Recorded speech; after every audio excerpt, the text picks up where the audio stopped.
الحمد لله رب العالمين، والصلاة والسلام على رسوله الكريم، أما بعد، فأعوذ بالله من الشيطان الرجيم، بسم الله الرحمن الرحيم. كل نفس ذائقة الموت، صدق الله العظيم. معزز سامعین کرام، میرے عزیز بھائیوں، اللہ رب العزت کا بے حد شکر گزار ہیں کہ اللہ رب العزت نے ہمیں اور آپ کو اس دینی مجلس میں آنے کی توفیق عطا فرمائی ہے اور دین کی پیاری پیاری باتیں سننے کی توفیق عطا فرمائی. معزز سامعین کرام، میں نے آپ حضرات کے سامنے قرآن مجید کا ایک ٹکڑا پیش کیا ہے، کل نفس ذائقۃ الموت. اللہ تبارک و تعالی نے قرآن مجید کے اندر فرمایا، قرآن مجید اعلان کرتا ہے کہ ہر نفس کو موت کا مزہ چکھنا ہوگا، ہر نفس کو موت کا مزہ چکھنا ہے. معزز سامعین کرام، ان عنوان پہ بات کرنے سے پہلے میں آپ حضرات کے سامنے اللہ تبارک و تعالیٰ کی تعریف، اللہ تبارک و تعالیٰ کی حمد و ثنا کے متعلق کچھ کہنا چاہتا ہوں کہ اللہ تبارک و تعالیٰ کا ہم پر اور پورے عالم کے اندر کتنا احسان کرم ہے کہ اللہ تبارک و تعالیٰ نے ایک انسان کے اندر جتنی چیزیں بنائی ہیں، یہ تمام چیزیں اللہ کے حکم کا محتاج ہے. ہمارا چلنا، ہمارا دوڑنا، ہمارا آنکھوں سے دیکھنا، ہمارا زبان سے بولنا، یہ سب اللہ تبارک و تعالیٰ کی دی ہوئی نعمت ہے. یہ ایسی نعمت ہے، یہ ایسی نعمت ہے، ایک بار اگر یہ نعمت ہم کھو دیتے ہیں، کسی وجہ سے ہماری آنکھ کی روشنی چلی جاتی ہے، تو دوبارہ آنکھ کی روشنی لانے کے لیے ہم پوری کوشش کریں گے. پوری دنیا مل کے اگر چاہے کہ پھر اس جیسی روشنی آ جائے، ویسی روشنی نہیں آ سکتی. اللہ تبارک و تعالیٰ کا ہم اور آپ شکر ادا کریں کہ اللہ تبارک و تعالیٰ نے ہم تمام کو صحیح سلامت بنایا، دیکھنے کی طاقت، دیکھنے کی قوت بخشی، سوچنے کی صلاحیت دی، بولنے کی صلاحیت دی، چلنے کی صلاحیت سے چلنے کی طاقت دی. اللہ تبارک و تعالیٰ کا شکر ہے کہ اللہ تبارک و تعالیٰ نے ہم تمام کو بہت ساری نعمتوں سے نوازا ہے. قرآن میں اللہ نے فرمایا کہ تمام نعمتوں کا حساب ہوگا. ان تمام نعمتوں کا اللہ تبارک و تعالیٰ حساب لیں گے کہ ہم نے تمہیں طاقت اور قوت سے نوازا تھا، ہم نے تمہیں مال و دولت سے نوازا تھا، یہ تمہارا مال و دولت کس کام میں لگایا، تم نے اس مال و دولت کو کس کام میں لگایا، ہم نے تمہیں طاقت سے نوازا تھا، تم نے اس طاقت کو کس مسلک میں خرچ کیا، کہاں لگایا. اللہ تبارک و تعالی پوچھ کرے گا. جس طرح دنیا کا رواج ہے، اگر باپ اپنے بیٹے کو کچھ رقم دیتا ہے کہ بیٹا بازار جاؤ، یہ روپیہ لے کے جاؤ، اس کام کو کر کے آؤ، جب بیٹا واپس آتا ہے تو باپ حساب لیتا ہے. اس کا فرض ہے، حساب لینا اس کا فرض ہے. تو اسی طرح اللہ تبارک و تعالی ہمیں اور آپ کو جتنی نعمتوں سے نوازا ہے، تمام نعمتوں کا حساب دینا ہے. اللہ تبارک و تعالی نے زبان جیسی دولت سے نوازا ہے، ہم غور کریں گے، اپنی آنکھوں کو اٹھا کے دیکھیں گے دنیا کے اندر کتنے لوگ ایسے ہیں اس کے منہ کے اندر زبان موجود ہے، اس کے منہ کے اندر دانت موجود ہے، اس کے اندر تمام چیزیں ہیں، لیکن وہ شخص بولنے سے محتاج ہے۔ ہمارے اندر بھی زبان ہے، ہمارے اندر بھی دانت ہے، ہم بات کو بول سکتے ہیں، لیکن جو ہوتا ہے وہ شخص بول نہیں سکتا۔ کہ اللہ تبارک و تعالیٰ کا کتنا شکر گزار ہمیں ہونی چاہیے کہ اللہ تبارک و تعالیٰ نے ہمیں ان نعمتوں سے نوازا ہے۔ جس طرح ایک آنکھ ہے، ہم اپنے آنکھوں سے ہر چیز کو دیکھتے ہیں، دنیا کی تمام چیزوں کو دیکھتے ہیں، ہر کلر کو پہچانتے ہیں۔ اور اس دنیا کے اندر ایک نبی کو دیکھیے جس کو اللہ نے آنکھ سے تو نوازا ہے، لیکن اس آنکھ کے اندر وہ طاقت اور وہ قوت نہیں ہے کہ وہ دنیا کو دیکھ سکے، کسی رنگ ڈھنگ کو دیکھ سکے، کسی آسمان کو دیکھ سکے، زمین کو دیکھ سکے، اس کے اندر وہ طاقت نہیں ہے۔ تو اللہ تبارک و تعالیٰ کا ہم اور آپ شکر ادا جتنا ادا کریں کم ہے کہ اللہ تبارک و تعالیٰ نے ہمیں اور آپ کو ان تمام نعمتوں سے نوازا ہے۔ اللہ فرماتے ہیں کہ تم اس نعمتوں کا جتنا شکر ادا کرو گے یہ کم ہے۔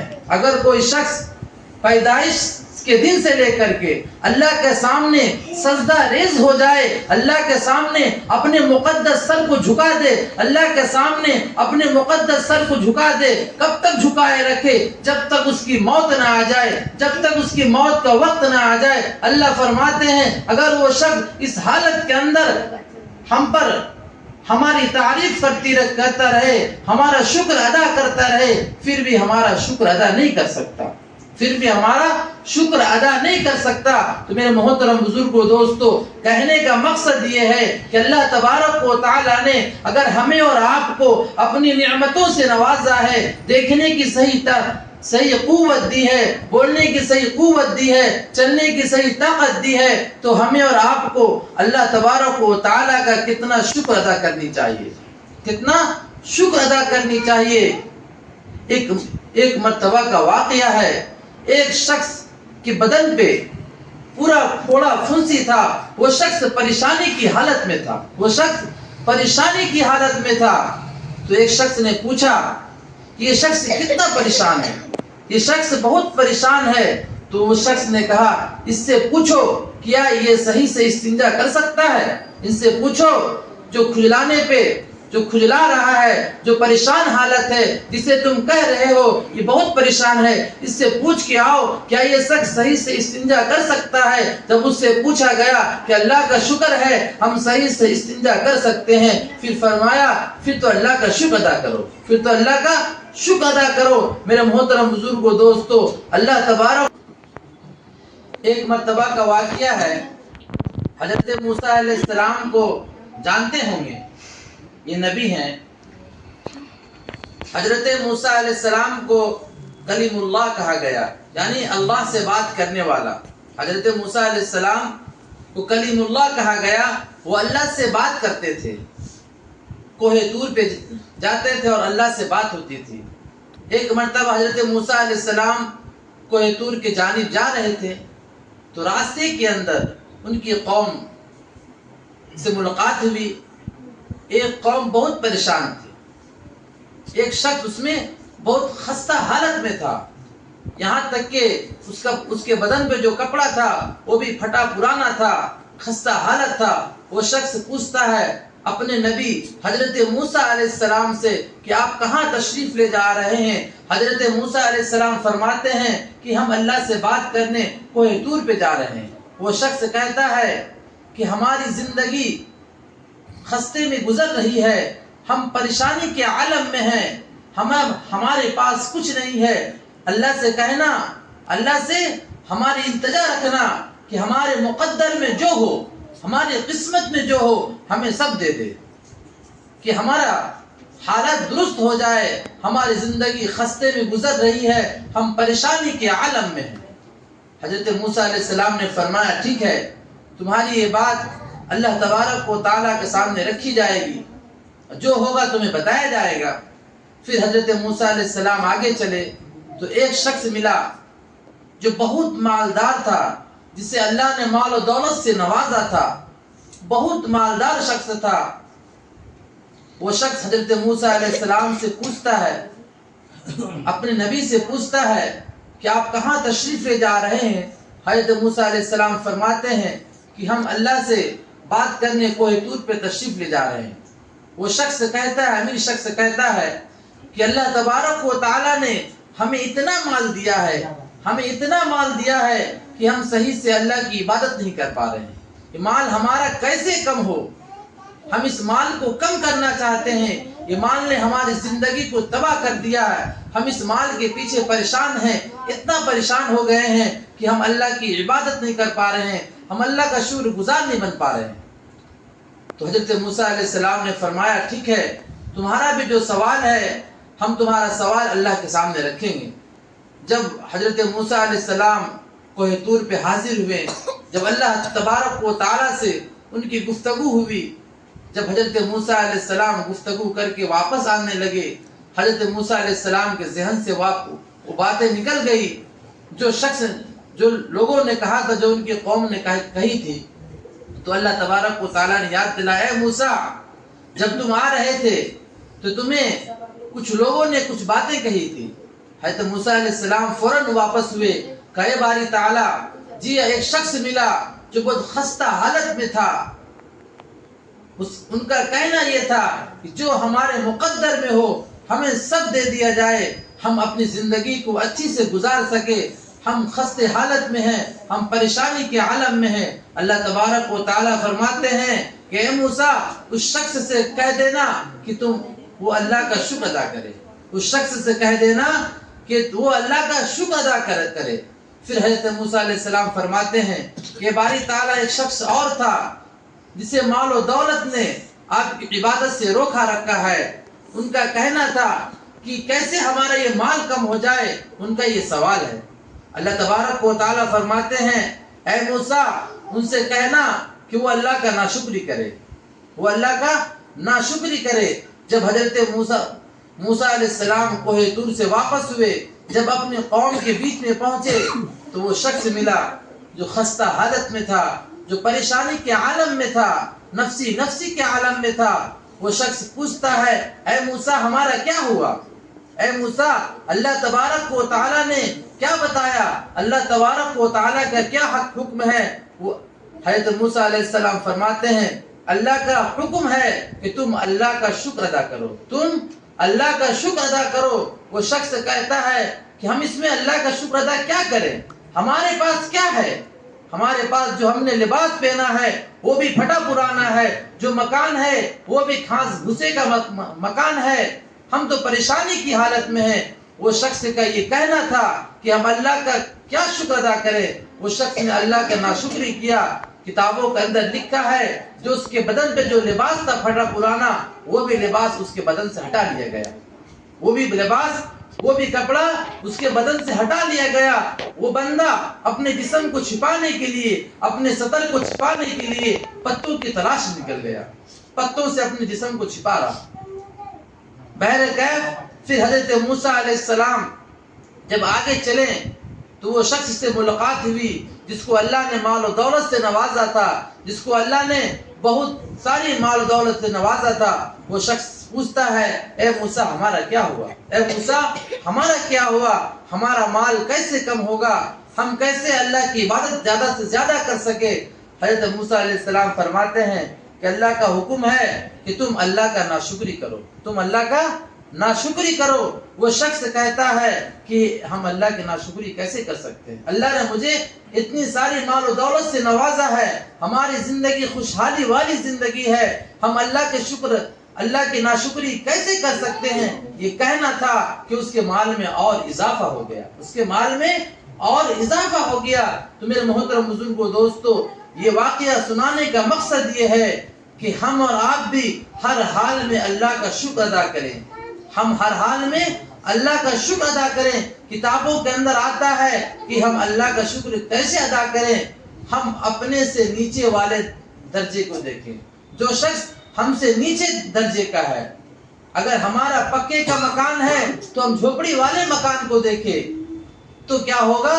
ہمارے دل میں اللہ کا شکر ادا ہوگا کہ اللہ نے مجھے اس سے اچھی حالت میں رکھا ہے، اس سے اچھی حالت میں رکھا ہے۔ اور اگر ہم جھوپڑی میں رہتے ہیں اور ہم اپنے سپنے بڑے دیکھیں گے، بڑے محل میں رہنے والوں کا سپنا دیکھیں گے، تو بتایا اس حالت میں ہم اللہ کا شکر ادا نہیں کر سکیں گے، ہم اللہ کا ناشکرہ بندہ بن جائیں گے۔ ہم سوچیں گے کہ اللہ نے اسے اتنی ساری دولتوں سے نوازا ہے اور ہمارے پاس کیا ہے۔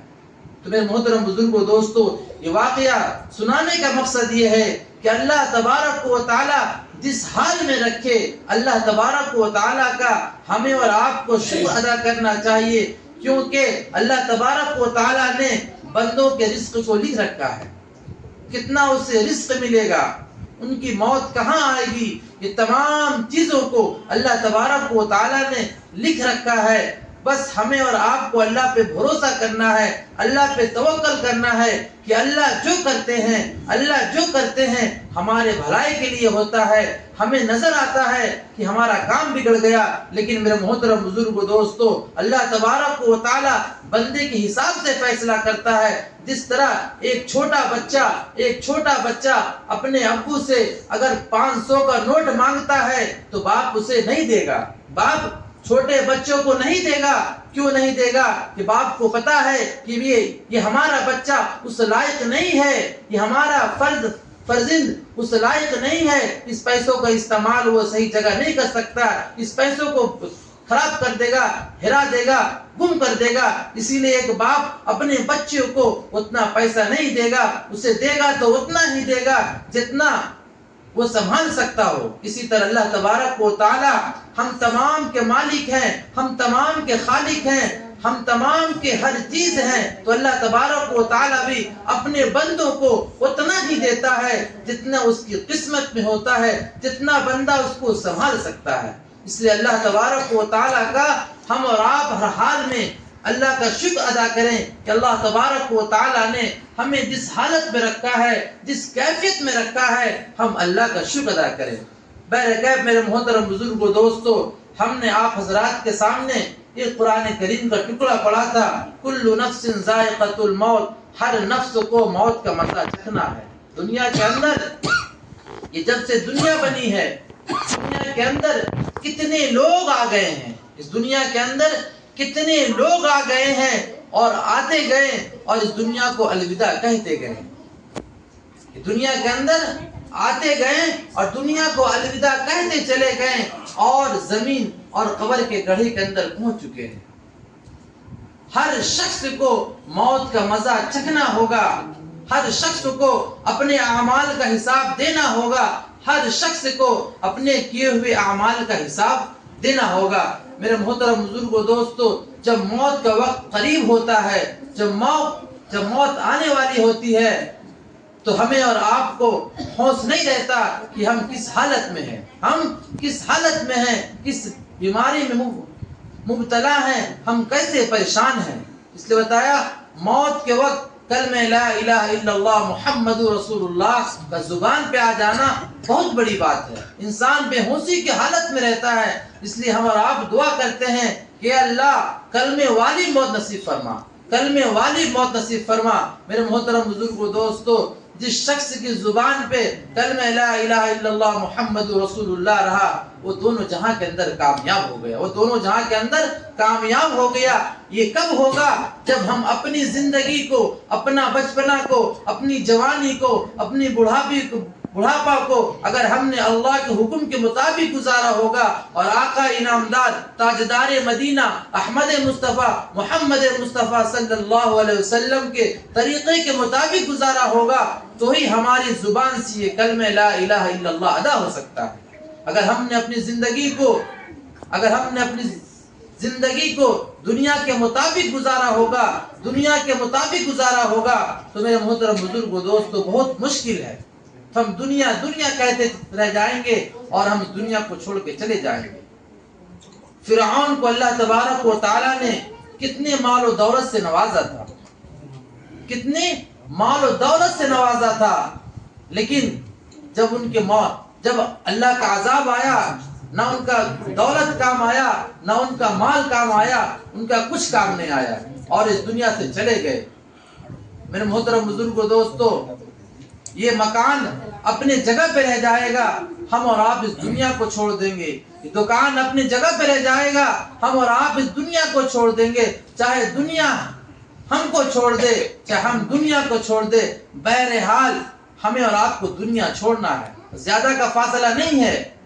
ہم زندہ ہیں تو زمین پہ چلتے ہیں، ہم حیات میں ہیں تو زمین کے اوپر اپنی زندگی کو بسر کرتے ہیں، لیکن جب ہمارا جان نکل جائے گا تو ہم زمین کے اندر چلے جائیں گے۔ یہ قبر روزانہ پکارتی ہے، قبر روزانہ پکارتی ہے کہ ہم کیڑے مکوڑے کے گھر ہیں۔ یہاں آنا تو اعمال ساتھ لے کے آنا، یہاں آنا تو نماز ساتھ لے کے آنا، یہاں آنا تو قرآن ساتھ لے کے آنا، یہاں آنا تو اللہ کے حکم کے مطابق اپنی زندگی کو گزار کے آنا، یہاں آنا تو نبی کے طریقے کے مطابق اپنی زندگی کو گزار کے آنا۔ یہ قبر آواز لگاتی ہے، ہم کیڑے مکوڑے کے گھر ہیں۔ یہاں رشتے ناتے نہیں دیکھے جاتے، یہاں اعمال دیکھے جاتے ہیں۔ میرے محترم بزرگوں دوستو، قبر وہ جگہ ہے، قبر وہ جگہ ہے جہاں جانے سے ہم اور آپ گھبراتے ہیں۔ ایک مرتبہ کا واقعہ ہے، یہ ہمارے نبی آقا انعامدار تاجدار مدینہ احمد مصطفیٰ محمد مصطفیٰ صلی اللہ علیہ وسلم کی صاحبزاد، ان کی بیٹی حضرت فاطمہ رضی اللہ تعالی عنہ، ان کا نام سنے ہوں گے، حضرت فاطمہ رضی اللہ تعالی عنہ، جب ان کا انتقال کا وقت قریب آیا، جب ان کا انتقال کا وقت قریب آیا، جب ان کا انتقال ہو گیا، جب لوگ انہیں قبر کے اندر دفنا دیے، کچھ لوگ مل کر کے انہیں قبر کے اندر دفنایا گیا۔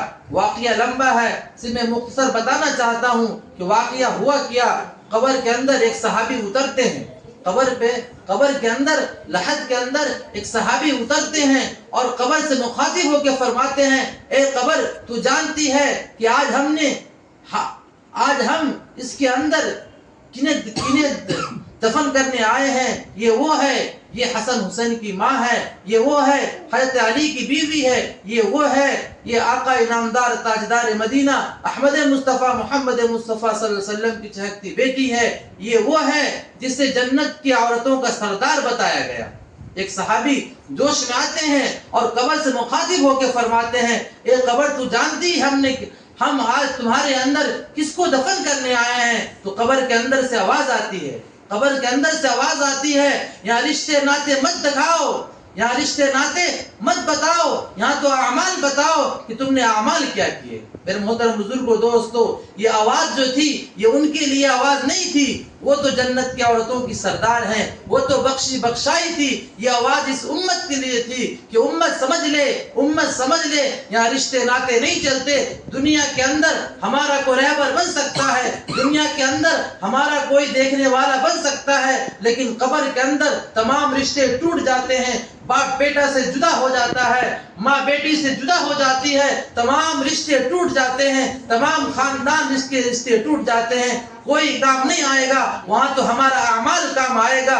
جو ہم نے دنیا کے اندر اچھے اعمال کیے ہیں، ہمارے ساتھ وہی ساتھ جانے والا ہے اور وہی کام آنے والا ہے۔ اس لیے میرے محترم بزرگوں دوستو، ضرورت اس بات کی ہے کہ اللہ تبارک و تعالیٰ نے ہمیں اور آپ کو زندگی بخشی ہے، موت سے پہلے موت کی تیاری کر لیں۔ اللہ کے رسول صلی اللہ علیہ وسلم نے فرمایا، ہوشیار اور عقل مند شخص وہ ہے جو مرنے سے پہلے موت کی تیاری کر لے۔ موت کی تیاری یہی ہے کہ اللہ کے حکم کے مطابق اپنی زندگی کو گزارے اور آقا انعامدار تاجدار مدینہ احمد مصطفیٰ محمد مصطفیٰ صلی اللہ علیہ وسلم کے طریقے کے مطابق اپنی زندگی کو گزارے اور ہر برائیوں سے پرہیز کرے، ہر گناہ والے کاموں سے پرہیز کرے، اپنے اخلاق کو اعلیٰ اخلاق بنائے، اپنے کردار کو اعلیٰ کردار بنائے، اپنے پڑوسیوں کا خیال رکھے، اپنے رشتہ داروں سے اچھا تعلق رکھے، رشتے ناطوں کو توڑے نہیں، رشتے ناطوں کو بنائے۔ میرے محترم بزرگوں دوستو، اللہ تبارک و تعالیٰ سے دعا ہے کہ اللہ تبارک و تعالیٰ ہمیں بھی ان تمام باتوں پہ عمل کی توفیق عطا فرمائے اور آپ تمام کو بھی ان تمام باتوں پہ عمل کی توفیق عطا فرمائے۔ وآخر دعوانا ان الحمد للہ رب العالمین۔